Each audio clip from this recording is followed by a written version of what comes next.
Hi అండి, నమస్తే. నీ కమల్ని ఎమ్మిగనూరు మండలం నందవరం నుంచి ఒక రైతు అయితే అడగడం జరిగింది. దాంతోపాటు వినుకొండ మాచవరం దగ్గర నుంచి కూడా ఇద్దరు రైతులు అయితే ఈరోజు ఫోన్ చేయడం జరిగింది. అన్న, మా మిరపనారు కాండం దగ్గర మొత్తం కూడా ఒలిచేస్తుంది, ఇక్కడ కొట్టేస్తుంది, ఏం చేయాలన్నా, ఏం స్ప్రే చేయాలన్నా, అసలు ఏంటిదన్నా, ఇది ఏమన్నా డిసీజా అని చెప్పి అడగడం జరుగుతుంది. మనం కమల్ అంటే కంటెంట్, కంటెంట్ అంటే కమల్ కాబట్టి ప్రతి ఒక్కరు ఒక లైక్ చేసి సపోర్ట్ చేయండి. సో ఎందుకు ఈ మాట చెప్తున్నానంటే, ఎప్పుడైతే వర్షాలు కంటిన్యూస్గా 4-5 రోజులు పడినాయో ఈ గత 2-3 సంవత్సరాల నుంచి నత్తల సమస్య అనేది అధికంగా ఉండడం జరిగింది. ఈ నత్తలు అనేది ఈవినింగ్ టైంలో చుట్టూ ఉన్న కాలువల దగ్గర నుంచి లేదంటే గట్లంబడి నుంచి ఉధృతి ఈ 4-5 రోజులు ఎప్పుడైతే వర్షాలు నమోదవుతున్నాయో ఈ మొక్క తెల్లారిపాటికి ఒక 10,000 నారు ఒక ఎకరానికి ఎంచుకున్నట్లయితే 3,000 నుంచి 4,000 మొక్కల వరకు కూడా తెల్లారేపాటికి డ్యామేజ్ చేయడం జరుగుతుంది. సో మొక్కకి మొత్తం కూడా ఈ బెరడు చుట్టూ కొట్టేసి తోలు వచ్చేస్తుంది, లేదంటే ఇక్కడ గట్టిగా కొట్టడం వల్ల మొక్క అనేది అక్కడ పడిపోవడం జరుగుతుంది.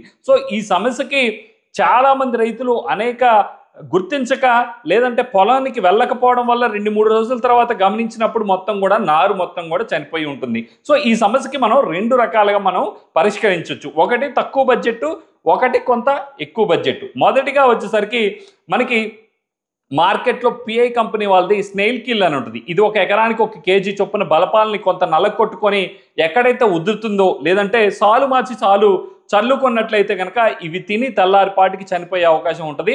ఇది సాయంత్రం పూట చల్లుకుంటే కనుక ఎక్కువ పనితనం ఉండే అవకాశం ఖచ్చితంగా ఉంటుంది. స్నేల్ కిల్ అనేది మార్కెట్లో 900 నుంచి 1000 రూపాయలు 1 కేజీ ఉంది కాబట్టి కొంత ఎక్కువ ఖరీదు, ఎక్కువ పొలం వేసిన వాళ్ళకి సో అంత బడ్జెట్ పెట్టి చల్లాలంటే కొంత ఖర్చుతో కూడుకుంది.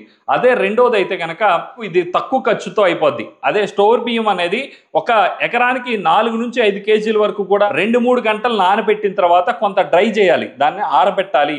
ఆరబెట్టి ఒక ఎకరానికి 1/2 లీటర్ చొప్పున మోనోక్రోటోఫాస్ అనేది ఆ 5-6 కిలోల బియ్యానికి పట్టించి ఆ బియ్యాన్ని సాయంత్రం పూట పొద్దుగూకే టైంలో గనక చల్లుకొని మళ్ళీ తెల్లవారుజామున గనక పిట్టలు తినకుండా కొంత కాపాడుకోగలిగితే ఏదైతే నత్తలు ఉన్నాయో అవి కూడా చనిపోతాయి. పిట్టలు కూడా తినకుండా 2 రోజులు గనక జాగ్రత్త చేసుకున్నట్లయితే సో ఇక్కడ తక్కువ బడ్జెట్తో అయిపోతుంది. దాంతోపాటు వచ్చేసరికి మనం పిట్టల్ని కూడా ఎలాంటి నష్టాన్ని చేకూర్చకుండా జాగ్రత్త తీసుకునే అవకాశం ఖచ్చితంగా ఉంటుంది. అంతేగాని మీకు చల్లేసి ఇంటికి పోయి పడుకుంటాను, సో పిట్టలకి హాని జరిగితే ఏముందిలే అని చెప్పి దయచేసి ఎవరు కూడా వదిలేయద్దు. సో అలా మీరు చేస్తే నాకు కూడా పాపం జరిగే అవకాశం ఖచ్చితంగా ఉంటుంది.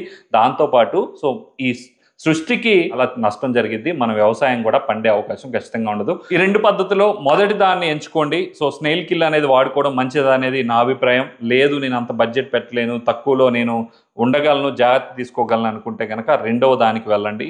Thank you. జై జవాన్, జై కిసాన్.